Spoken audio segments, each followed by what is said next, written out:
Hello, everybody. Welcome back to AI War 2 Paradigm Shift. And we're going to move on with the revised tutorial run that we're doing. But I do have some answers to some questions and some comments that people have brought up. Been a lot of those on the first episode. Thank you for those. Go ahead and keep sending those my way, and I'll try to address them as I'm able to. But I want to make sure things are clear for everybody before I actually move on with the game itself. So one thing that has changed is the difference in the homeworld's economy. You start off with a more boosted economy than you do even when I started this particular run. If we pop in here, we're talking about the home human settlements, which provide you metal, and they're only on the homeworld. And the human cryogenic pods, they provide you energy. You'll have more of these by default. You can change the amount. It's customizable in the lobby when you set up your game.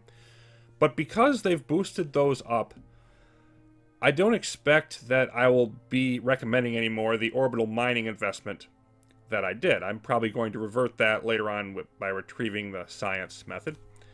And I would advise now probably you don't necessarily want to do that right away. Maybe you do, but I would say I would lean against it instead of leaning for it as I was before. Now there was also a bunch of questions about warp gates, reinforcement points, all of that type of thing, AI moving up in mark level, and the general concept that most you'll probably be aware of. But in AI War, you're playing AI War, and the AI is essentially playing Risk. It'll periodically get reinforcements based on how high your AI progress is, etc. We talked about how, they have the readiness level, like lowest here and high here, but also look at the reinforcement spots. It says that they have 1 out of 5 in Murdoch. There's 5 out of 5 here. 4 out of 4 here, etc. Well, what does that mean? Well, reinforcement spots are places where they can put reinforcements. It's not very complicated. So we knocked out 4 guard posts in here, and the only place now they'll put reinforcements, meaning sentinels to guard this system, is right here in the command station. That's it. Of course, the command station being the structure which says this is an AI planet, or in our case, when we've built one, a human planet.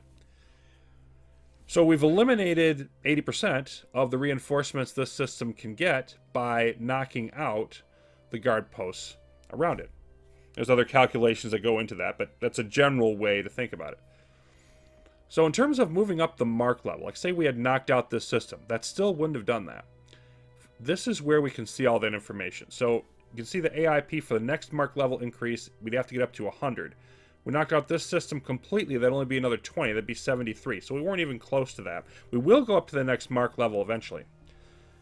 But you can see AI progress never reduces below 70. That's like an absolute floor type of thing. It'll never let you get reduction below that. We already did knock out the data center that I talked about in the last episode. So you can see up higher, it says total AIP earned is 53, AIP reduction is 20. So we still have plenty of room to use that AI progress reduction. And once we get above 70, we'll start to see that reduction kick in. We'll see that when it happens. There were questions about, well, when does the AI, how does the AI rebuild? Do they rebuild guard? They'll rebuild, like, for example, turrets and stuff around their command stations, but they can't rebuild guard posts at all unless they do what's called a reconquest wave. And reconquests happen if you take over a planet completely, like, for example, in New Hogan. Let's say the AI threw a reconquest wave at this, and it destroyed all of our stuff. There's a ship called the Usurper that will rebuild in there, and then it would put up all the guard posts that were in here originally. And sometimes you can even have a situation where there's more ships than there were initially when you invaded, if it goes bad enough for you. Well, if you look again at our tooltip here, you can see counterattacks are unlocked near the top. Reconquest waves unlock at AI progress 70. So we're not even to the point where they can send those in yet. But unless they successfully do a reconquest of a system that you have taken over and captured, they will not rebuild guard posts. It doesn't happen. Okay, warp gates and gate raiding. So gate raiding is basically just destroying the warp gates, or in this case, there now is a new way to use the sabotage hack. You can hack the warp gate down instead and not spend the AI progress, although I think it's kind of a bad deal at the current moment with the way it's priced. I would still choose to take the AI progress in most situations. But I don't do a lot of gate raiding. And what this actually does is it stops them from sending waves from this planet to yours, and also stops exo strike forces that you have, for example, if you're playing a Spire campaign or various other circumstances. It'll stop them from coming through there as well. And the main reason I don't do it is the primary threat to the player in most games, definitely in a standard game like this, I think it's going to be the case, is the threat. The hunter fleet that builds up. And that's not going to be an issue that's going to be stopped by hitting the warp gate. The hunter can still come straight through here, or threat waves. They can still come through these wormholes, regardless of whether there's a warp gate here or not. It doesn't stop those. So you probably noticed in the first episode that we were fighting some tanky type of ships. Vanguards and pulsar tanks. A little annoying because they take time to destroy, but they weren't really a problem on those sort of waves. That's what was coming from here. But if it was something more problematic, or there was exo strikes coming from here and I really didn't want it to come from this place, then, okay, knock out the warp gate. Each system, in terms of the waves, has their own sort of mentality. Like their own group of ships they will typically send at you in their waves. So if it's particularly problematic from one system, yeah, knock out that warp gate. Save yourself the annoyance or the trouble. But that's not going to be the common situation, and it's not the case here. So I have no reason to want to knock out that warp gate. Then there's Outguard. So the Outguard have already been changed some, partly in response to some of the things we're talking about in the first episode. So their beacon is no longer here. There was Outguard in these two systems. The beacon now disappears after you hack it. But they're also changing in how they work going forward. They are not going to give you both items when you hack them. They'll only give you one of the two. They will now have variable amounts of AI progress that cost you. So you're going to want to look at what those are. It's going to tell you in advance like what you're getting with the Outguard, what planets they're willing to fight on. So there's a bunch of improvements and flexibility going on with that. And I did also mention that they will scale up the amount of them they will send. Like, for example, you see all these have 2 fleets as you get higher AI progress. And I was corrected on one point there that no longer depends on when you get them. Like if I were to get Outguard later in the game, it would still give me the same amount as the one I give them earlier in the game. So that wasn't the case the last time I messed around with them, but I've been told that was changed in a patch, so we'll get to confirm that later on in this particular run. But there's a whole bunch of different things that are going to be going on with the Outguard now, and essentially since you're only getting 1 out of the 2 every time you hack them, and the AI progress amount can vary, they're hoping that it's going to be a little bit more balanced that way and not an automatic choice. I want the Outguard, almost every time. So that's going to be interesting to see how that balance all evolves as we move ahead. Okay, so that's pretty much where we are. We did get the distribution node over here. That's why we're up to 53, not 50 AI progress. And if you ever want to know that, by the way, you can just click on your history here, and this tells you everything that I've done. And you can see it changed here from the data center and went up from the distribution node. And we're ready for the next step in our journey, which is going to be to jump in here and get this Workal Hagira Arc. But let's talk a little bit about this first. This is the Turret Schematic Server, or TSS. This is the replacement for the GCA. And you can see, like, you're stealing blueprints for turrets to be used either everywhere or not everywhere, depending on how you do it. There is one where you can steal a turret line for everything, and there's one where you can steal triple that amount, but just for one citadel or battle station. Now, I think in most, it's a little bit cheaper to steal the 3 times for one, but I think in general it's going to be a better deal to steal them for everything. But there may perhaps be circumstances when you want to do this. Notice how it says 3 out of 3. The price goes up each time you do it, but if you hack this once, you can hack it again. You'll get different choices. You hack it a 3rd time for even more and get different choices after that. Also, if we conquer this system, which we're going to, the hack will be half the price. So generally, if you want to use these, it's probably a good idea to capture the system first and then hack them. You don't have to, but you're going to save hacking points that way. So that's a very important consideration that we want to take into account. Now, we're not taking over this system because of that, but it's a nice little feather, and it's a thing where it's a bonus that makes it even more a good idea for me to jump in here and get this arc, because I also then am getting this TSS that I can hack later at my convenience. So if we pop down here, we're just going to send our fleet through the wormhole. And shortly after it goes in, I also want to send the support fleet in. I don't really need to, but it should help me. Okay, and I want to knock out these gravity generators, because I'm not a big fan of them, put it mildly, and I think this is a battle that's going to be relatively easy. So, oh, there's a Spider Guardian. Those slow down your ships as well. Let's go ahead and do this. And let's just go ahead and now go hit everywhere. Now, we actually took a good amount of damage on the combat factory, but it did survive. And we just want to clean up everything in here. There's our TSS. This is our Rorqual Hagiri. It looks basically like a big space whale. We'll get into its capabilities in a minute once we get set up in here. Okay, now I think we want to hit the command station. Everything's gone. And of course, we're freeing up more threat as we knock out these guard posts. Some of the ships flee, and we're going to need to deal with that eventually, but it's sort of not particularly avoidable. Got some more scouting done. Let's go ahead and throw up another logistical command. I'm going to throw it on top of this wormhole again. So basically, we're now going to be... Well, let me move the ships out of the way first. Let's do that and get you out of the way. And now we will be in place. No longer going to be blocked in where I can place it. I always like to look around at the galaxy right after I have conquered a system. And, you know, the new scouting information is vital. So if we look around, we've seen most of this over here. Here's something. It's a beacon for the human resistance fighters. Probably will want to hit that eventually.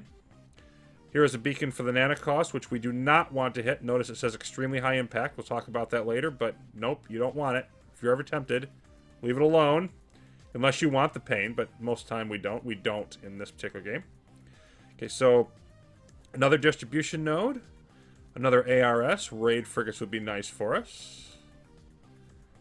Then over this way, Zenith Devourer beacon. Another fleet capacity extender. Those you can use to double one of your ship lines. And there's another ARS down this way. iBots are possibly worth considering. This is an ODSS. It's the same as the turret schematic server, except it gives you things that are not turrets. In this particular case, it would give us sentry frigates and tachyon arrays. And not going to bother. But it's a possibility if I wanted to take it. Okay, so I think we want to get built up in here. And we're going to now probably be using some of this metal shortly.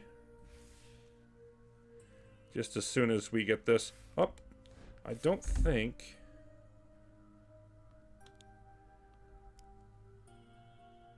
Yep, I had engineers not on auto work because I was testing something out, and I don't want that. I definitely do want them to be on auto work. And you're still not having everybody... You don't seem to be cooperating. There we go. Now you're working the way I want you to. And they're going to start repairing everything. They're going to get the Watchman frigates up. I always try to build the force fields right away.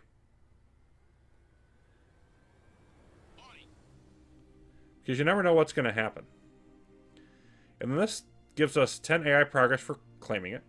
And costs 500k metal. But we've got plenty of metal banked. So we don't really have to worry about that. We've just got to wait here. Move our fleet out of the way. For everything to ramp up.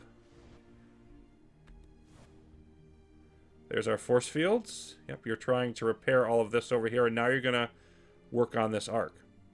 Now notice what it has. Vampirism. Repairs itself 2 health for every damage it deals. And you combine that with the very powerful shield that it has. And that's what makes it very nice. Plus, it has a little 5-second bonus. Doesn't take damage, or takes less damage, rather, after it enters a wormhole. Not too worried about that. But I mean, it does some decent amount of damage. See 7,500 DPS, but the main thing is the shield. Now, I want to do a couple of things to really lean into this. One is it's fairly cheap to get the first few levels for these types of super weapons. This one's called Officer Fryjet. I'm going to call you... I'm just going to call you Space Whale. Because that's what you are. You are a space whale. Okay, and then you have the direct upgrades here. Only 100 for the first mark, 300 for the second mark, 500 for the third mark. So I've spent 900 science on this, and then it's 2,000 for the next one. So I'm just going to sort of, chill at that point and not go any further. Then the swap ship mechanic, if all your ships are out, they're not loaded, and they're in the same system, you can swap them between fleets and not have them rebuild. So what I want to do here is I want to move everything, all of my ships are going to go into the Space Whale.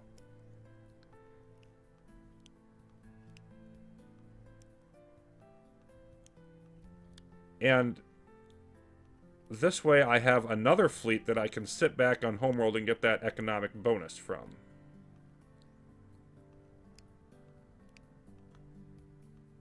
So we're going to do that.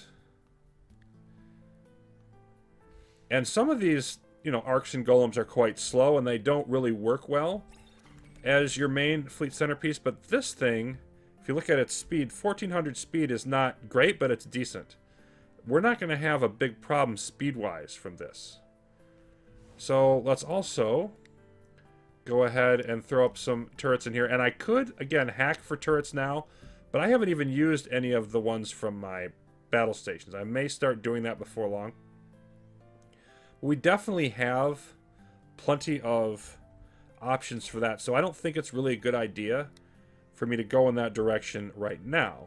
So I'm just, again, I'm going to throw up my gravity generators in both directions, so they're hitting stuff coming from both of those hostile places. I've got my pikes in place. I'm going to throw up my tractors, especially if I properly click on them. And, this is a thing that I'm not going to show a ton of because it's fairly repetitive in the different systems. But we definitely want to have everything that we can put up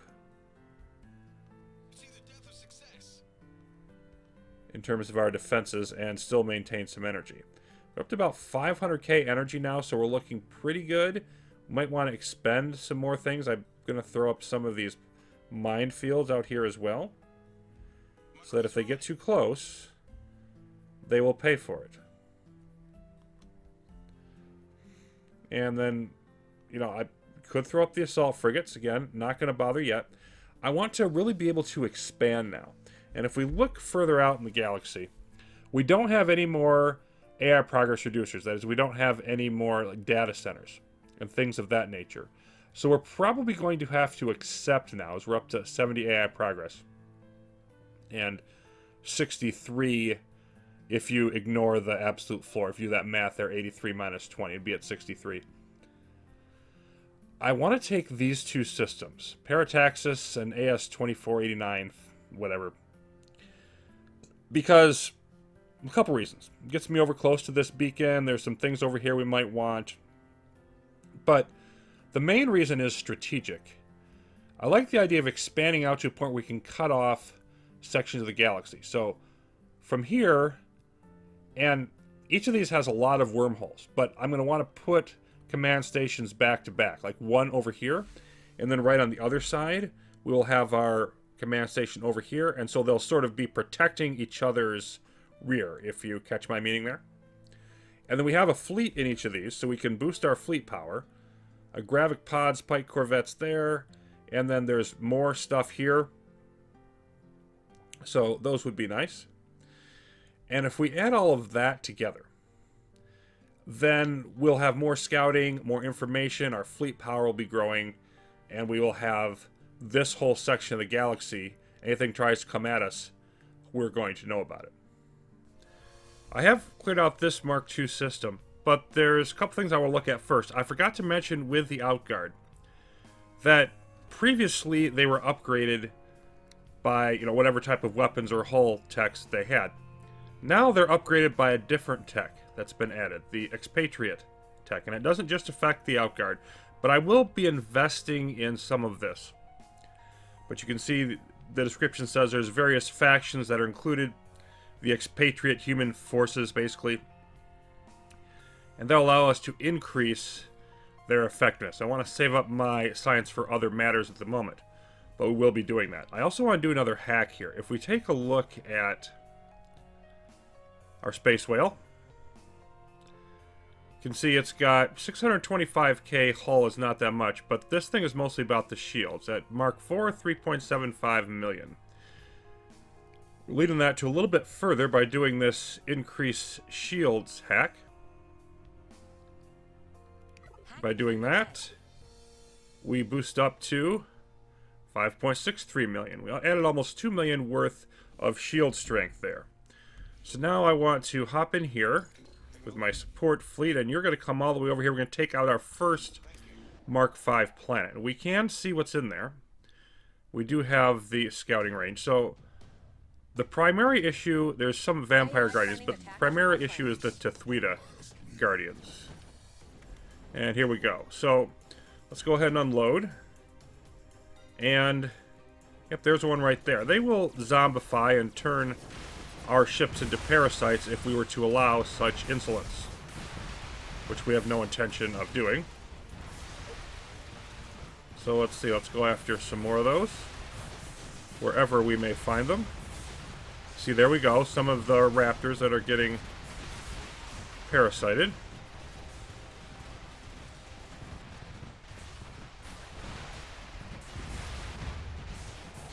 But we are doing pretty well at just cleaning this out. There's initially 62 strength in here. You can see our fleet's 80. So we're not having any problems. We're going to pop in here with our support fleet. And I'm not actually going to go any further than this here, because before I set up a command station, what I want to do is come over this way, regroup, and head into the next system, which I do not have good vision on. And now our engineer is getting our combat factory back up going as enemies had come in here. Now we are getting hit here. I'm going to make sure that everything's fine. Let's show the Outguard real quick. I'm going to call in Hereward the Wake. Velociraptors that were patrol nearby planets. They came in down here. Okay, good spot for them. And they're going to help out. Notice it says 1 out of 2 fleets left. So we've got a timer for when they'll get their next fleet and the next time they're willing to be hired. And then once it gets back up to 2, those timers will shut down again. So you don't have infinite amount of these. You have to be a little bit careful with how you deploy them, but it looks like we're going to be fine here. And also we're seeing our first real appearance of the Hunter trying to come in on this planet. So we're going to want to watch out for that. We can always call in more Outguard if needed. But for the moment, let's go ahead and jump into Parataxis and see what awaits us there. And now that we're here, we can see they have, okay, they've got stealth guard posts, which won't reveal themselves, so they shoot at us a bit. Unmanned ones, and Dire Tritium Sniper Guardian. So Dire Guardians are always Mark 7, and they are, dangerous. This one in particular is good against our Space Whale.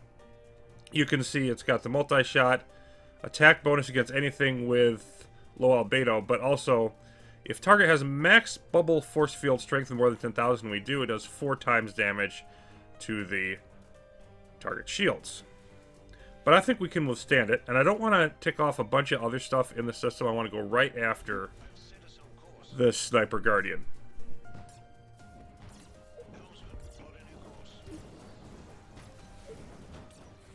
So let's go ahead and knock it out if we can. Shields are gone. There we go. And now once that's gone, we should once again be able to clean up fairly easily. Duhogan looks like it's having some problems. Let's go ahead and deploy a defensive fleet, the Spire Archivist. This is a force fields plus beam cannons type of deal. And so the Hunter fleet, which is up near 100, it was over 90. Let's see how low it gets here now that we work on this. And also, you need to, at a certain point, be used to managing multiple battles. Because this is only a couple. There'll be much more severe circumstances in place. Hogan is holding out, but not doing superb. And there are still some forces also on our home world, which is keeping this outguard busy.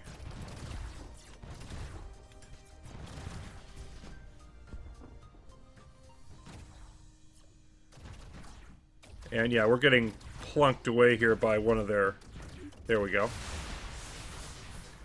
That's the last one. So now we can knock out these two command stations. Here. And over here.